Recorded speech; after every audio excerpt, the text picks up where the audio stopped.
부곡중앙교회 성도님 여러분, 한 주간 평안하셨습니까? 이제 코로나 방역 단계도 이제 자유롭게 풀려서 이제 일상이 회복되고 또 우리의 신앙에 열정적으로 또 우리가 회복하여 사역을 감당할 때가 되었습니다. 교회가 하나씩 사역이 회복되고 힘을 다하여 또 복음을 위하여 헌신할 때 저와 여러분이 꼭 쓰임받는 일꾼이 되면 좋겠습니다. 오늘은 삼공부 출애굽기 제5강 13장에서 15장의 내용을 중심으로 여호와의 압도적인 승리라고 하는 제목으로 말씀을 한번 살펴보려고 합니다. 여러분, 애굽에서 하나님의 심판은 압도적인 승리를 가져왔습니다. 출애굽기 12장 29절과 30절에 보면 마지막 10번째 재앙이죠. 여호와께서 그 애굽의 모든 처음 난 것들을 다 치실 때 여러분, 그 나라에 죽임을 당하지 아니한 집이 하나도 없었다라고 했습니다. 하나님께서 엄중하게 심판하시니 그것을 막아내거나 피할 자가 하나도 없었습니다.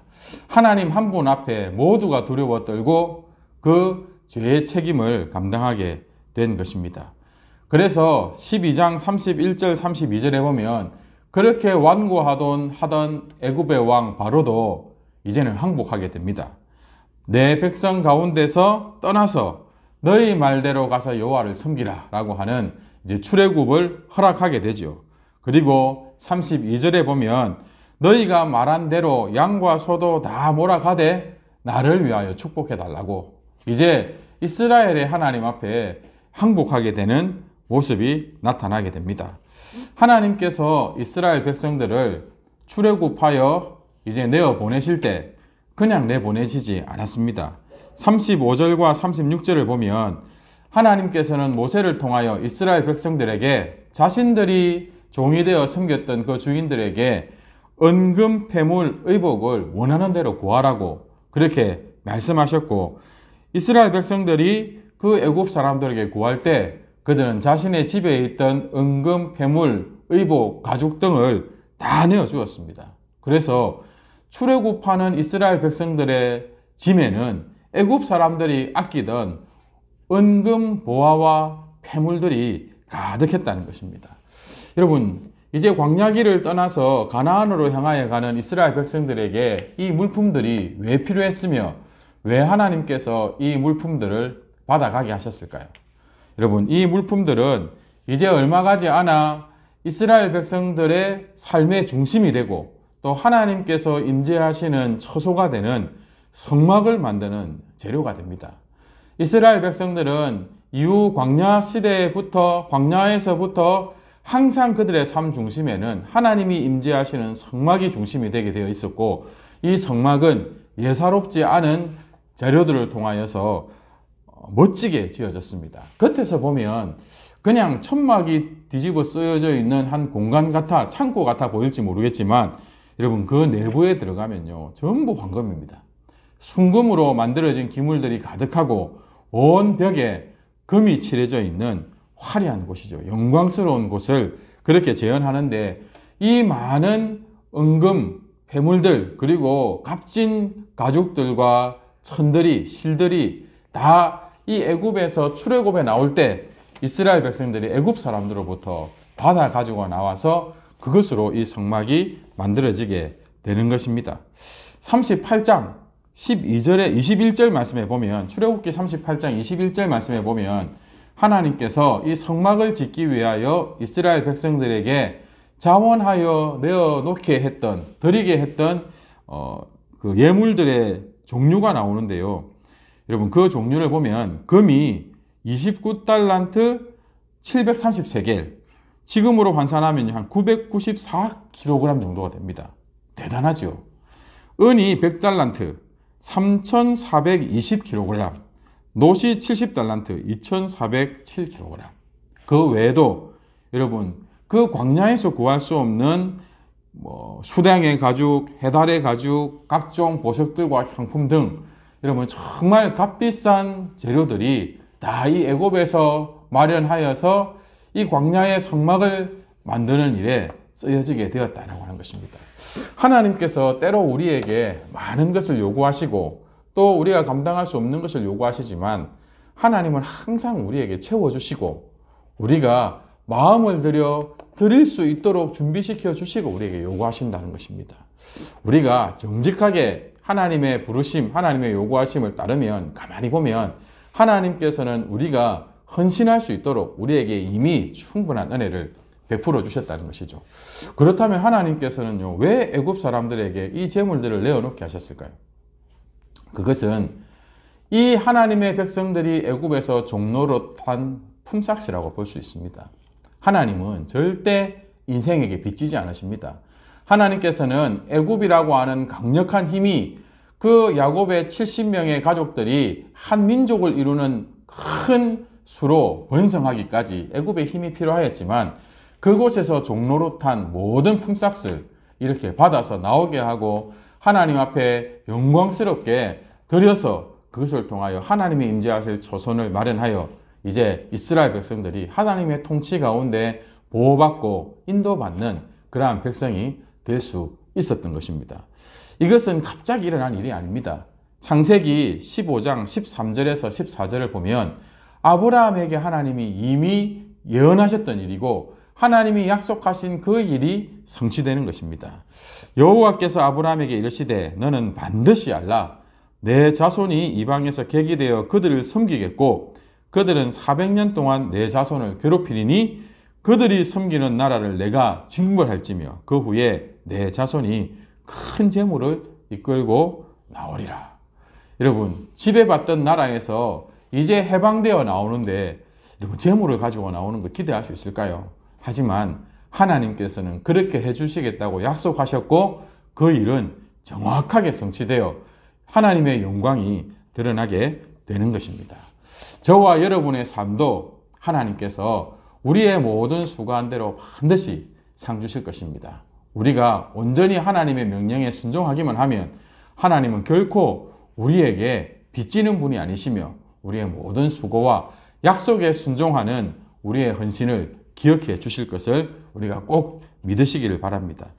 출애굽한 이스라엘 백성들에게 하나님은 세 가지를 명령하십니다. 이미 앞에서도 강조하셨던 부분이지만 하나님은 다시 한번 그 이스라엘 백성들에게 출애굽한 이스라엘 백성들을 그 마음을 딱 단도리 시키시면서 요구하시는 바가 있습니다. 첫 번째는 출애굽기 13장 1절과 2절입니다.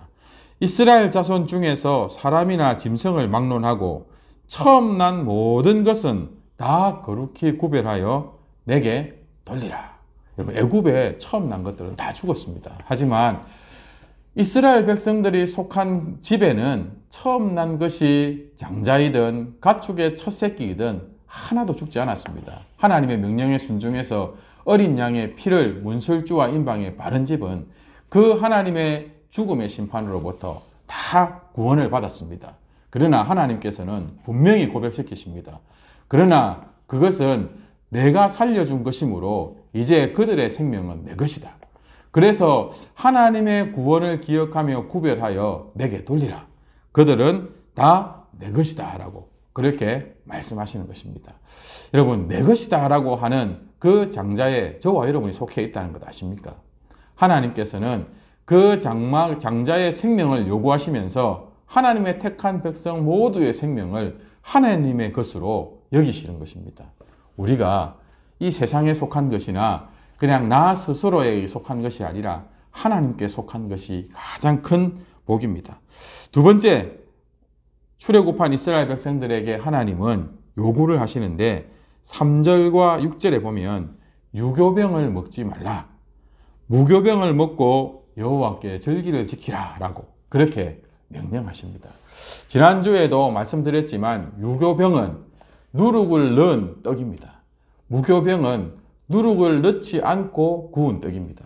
여러분, 제가 빵 두 개를 갖다 놓았는데요. 하나는 누룩을 넣어서 베이킹 파우더를 넣어서 잘 숙성시키고 발효시켜서 부드럽고 풍성하게 맛이 먹음직스럽게 만들어진 카스테라고요. 하나는 그냥 누룩이 들어가지 않는 그냥 밀가루를 그대로 구워서 딱딱하고 그리 맛 없어 보이는 그러한 무교병입니다.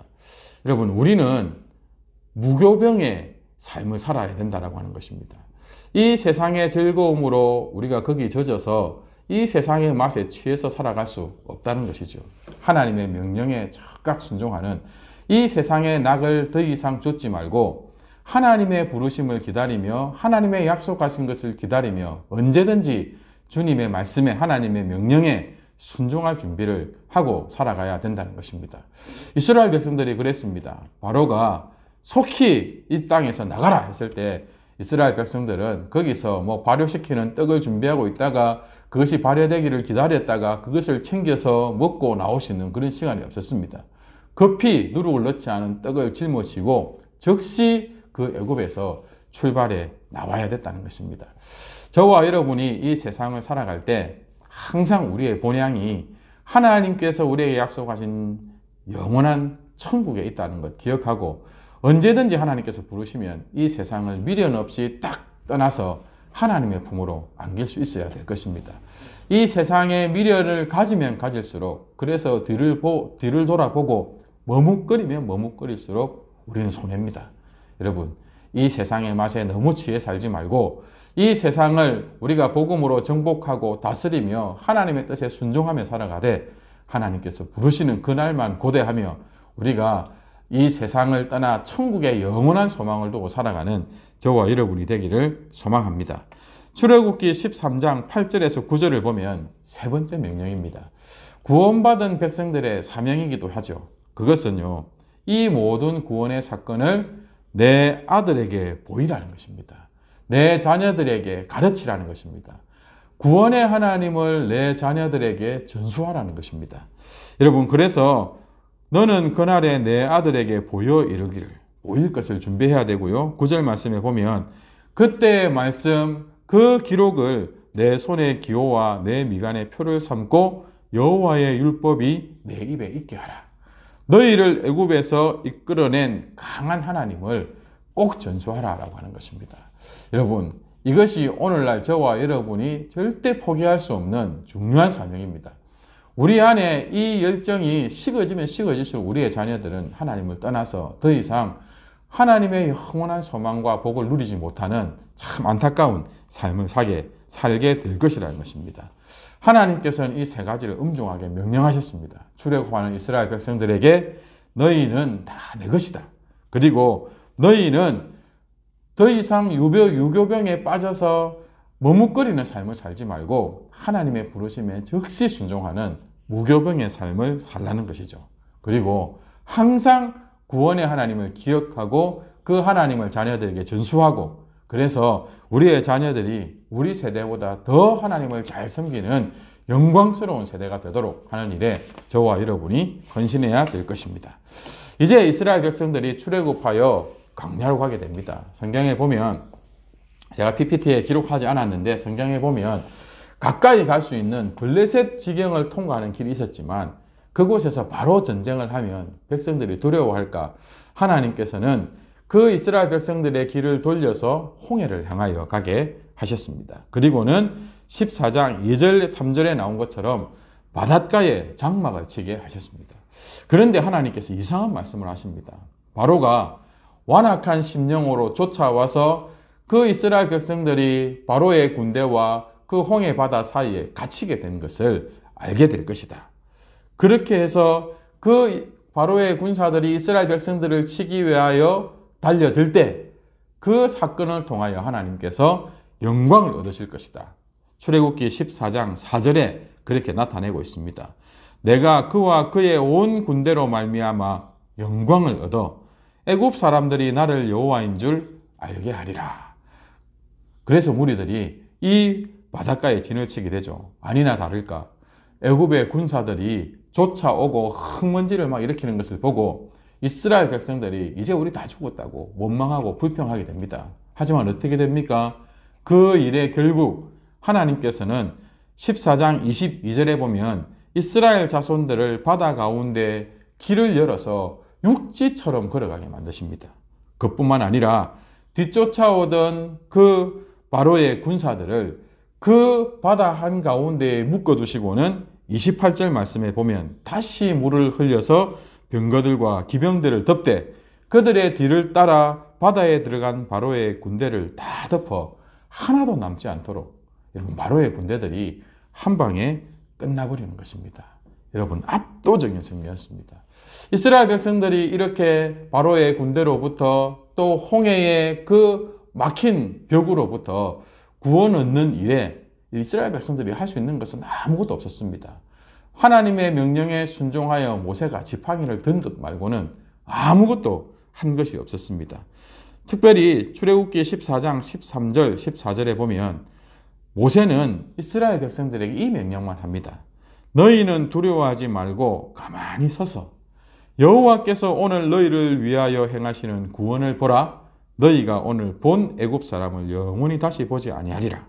14절에도 여호와께서 너희를 위하여 싸우시리니 너희는 가만히 있을지니라.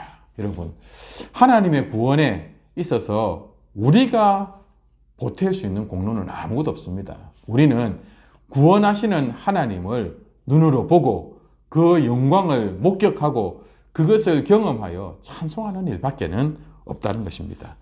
이후에 사도 바울은 고린도전서 10장에서 이스라엘 백성들이 그 인도하시는 구름 아래에서 홍해를 걷는 사건을 여러분 세례를 받은 사건으로 그렇게 기록하고 있습니다. 형제들아, 나는 너희가 알지 못하기를 원하지 아니하노니 우리 조상들이 다 구름 아래에 있고 바다 가운데로 지나며 모세에게 속하여 다 구름과 바다에서 세례를 받고. 여러분, 이 출애굽의 이 홍해를 걷는 사건이 저와 여러분이 예수 그리스도를 믿음으로 고백하며 예수 그리스도의 십자가 보혈과 그리고 부활의 그 공로로부터 우리가 구원을 얻는, 새 생명을 얻는 그러한 상징이 된다는 것입니다. 여러분, 세례는 우리가 죽고 세상에 대하여 죄에 대하여 죽고 예수 그리스도 하나님의 은혜에 대하여 새롭게 살아나는 새 사람이 되는 사건이라는 것이죠.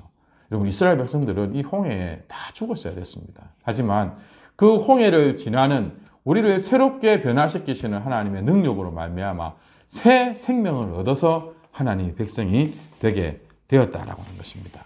이 일을 목격한 이스라엘 백성들이 할 수 있는 일이 무엇이겠습니까? 그렇습니다. 승리하게 하신 구원의 하나님을 찬송하는 일밖에 없습니다. 출애굽기 15장은 모세의 노래로 불리는 그 구원하신 하나님의 능력과 그 하나님의 주권을 찬송하는 장입니다. 15장 1절에 보면 그들은 모세와 함께 이스라엘 자손이 노래하기를 여호와께 노래하니 내가 여호와를 찬송하느니 그는 높고 영화로우시며 말과 그 탄자를 바다에 던지셨습니다. 그 하나님의 높고 영화로우심을 찬송합니다. 2절에 여호와는 나의 힘이요 노래시며 나의 구원이시로다. 여호와께서 온전한 능력으로 나를 구원하셨다는 것을 찬송하는 것입니다. 여호와는 용사시니 여호와는 그의 이름이시도다. 여호와 하나님은 언약의 하나님이시고 그 약속대로 우리를 온전히 구원하신 하나님이심을 높여 찬송하는 것입니다. 여러분, 이 모세의 노래가 우리에게 참 의미 있는 노래라는 것을 아십니까? 장차 마지막 때에 예수 그리스도께서 영광의 주로 다시 임하시며 온 세상을 심판하시고 우리를 다시 불러 영원한 하나님 나라에 거하게 하실 때에 여러분, 우리가 부르는 찬송이 이 승리의 노래, 모세의 노래입니다. 요한계시록 15장 2절과 3절입니다. 또 내가 보니 불이 섞인 유리바다 같은 것이 있고 짐승과 그의 우상과 그의 이름의 수를 이기고 벗어난 자들이 유리바닷가에 서서 하나님의 검은고를 가지고 하나님의 종 모세의 노래, 어린 양의 노래를 불러 이르되. 여러분, 우리에게 반드시 올려드려야 될 찬송이 있는데 그것이 바로 이기고 벗어난 자들이 부르는 모세의 노래, 특별히 어린 양 예수 그리스도의 노래가 우리의 심령과 우리의 입술로 하나님 앞에 고백되어야 되는 찬송이라는 것입니다. 그 내용이 계속해서 3절과 4절에 나오는데요. 주 하나님 전능하신 이시여 하시는 일이 크고 놀라우시도다. 만국의 왕이시여 주의 길이 어렵고 참되시도다.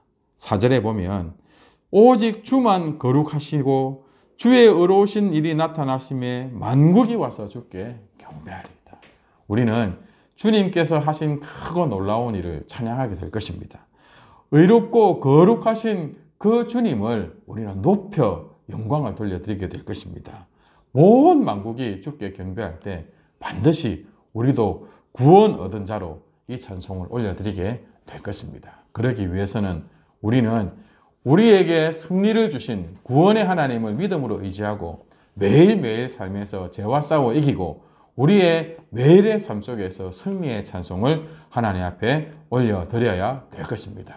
우리의 마음이 끊임없이 세상의 죄를 향하지 않도록 승리하신 주님의 보혈 의지에서 우리가 매일을 승리의 찬송을 준비하고 그 찬송을 크고 작게 주님 앞에 올려드리게 되면 좋겠습니다. 마지막 때에 함께 찬송 부를 그날을 고대하며 또 이번 한 주간도 믿음으로 승리하는 삶 되기를 소망합니다.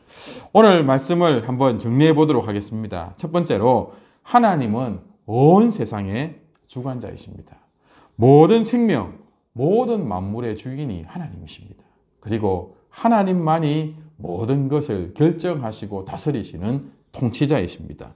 그러므로 우리의 구원은 전적인 하나님의 은혜입니다. 애굽을 심판하시고 택한 백성들을 구원하신 그 하나님, 그 하나님의 주권과 통치는 오늘도 저와 여러분의 삶을, 우리 교회의 삶을 주관하고 계십니다. 하나님 앞에 거룩한 백성으로 철저히 그분의 뜻을 순종하며 성취해 나갈 때 저와 여러분이 복된 자가 되는 것이죠. 두 번째는 모든 상황, 모든 사건에는 하나님의 영광이 숨어 있다는 것입니다.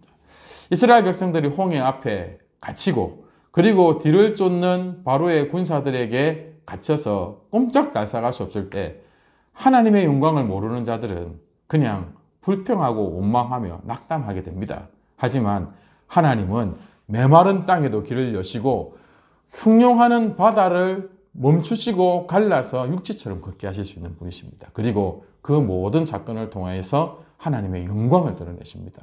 성도는 이 하나님의 영광을 목격할 때 담대해지고 온전한 하나님을 따르는 백성이 될 수 있는 것입니다. 저와 여러분의 모든 사건, 상황 속에서 두려워하고 낙심하기보다 변함없는 신실하신 은혜로 우리를 지키신 것들을 기억하고 이제는 그 하나님의 영광 앞에 믿음의 고백을 하고 믿음의 결단을 하는 저와 여러분이 되기를 소망합니다. 하나님은 우리에게 승리의 찬송을 하게 하시는 분이십니다. 우리의 궁극적인 찬송은 무조건 승리의 찬송입니다. 이 승리의 찬송은 이긴 자만 부를 수 있기에 오늘도 저와 여러분은 무조건 이기는 자, 승리하는 자가 되어야 합니다. 영광의 날 주님께서 우리를 부르시면 우리는 반드시 끝까지 미혹되지 않고 승리하여 이긴 자의 찬송을 올려드리게 될 것입니다. 그 영광의 날을 고대하며 우리는 하루하루 힘을 다해 살아가는 성도가 되는 것입니다. 다음 주 강의입니다. 출애굽기 6강인데요. 하나님의 연단. 이제 드디어 광야에서 이제 하나님의 백성이 되기 위하여 애굽의 종노릇하면서 배어있던 그런 노예의 근성을 하나씩 빼가시고 하나님께서 주시는 것으로 만족하며 하나님의 명령에 순종하는 백성으로 바꾸어 가시는 하나님의 신실하신 택한 백성들을 향한 훈련을 우리가 살펴보게 될 것입니다. 다음 주 말씀도 기대하시면서 출애굽기 16장에서 18장 꼭 읽어오셔서 함께 은혜 받는 시간이 되기를 소망합니다. 이번 한 주간도 말씀 붙들고 우리를 승리케 하시는 하나님의 은혜를 따라 승리하는 저와 여러분 되기를 소망합니다. 수고 많으셨습니다.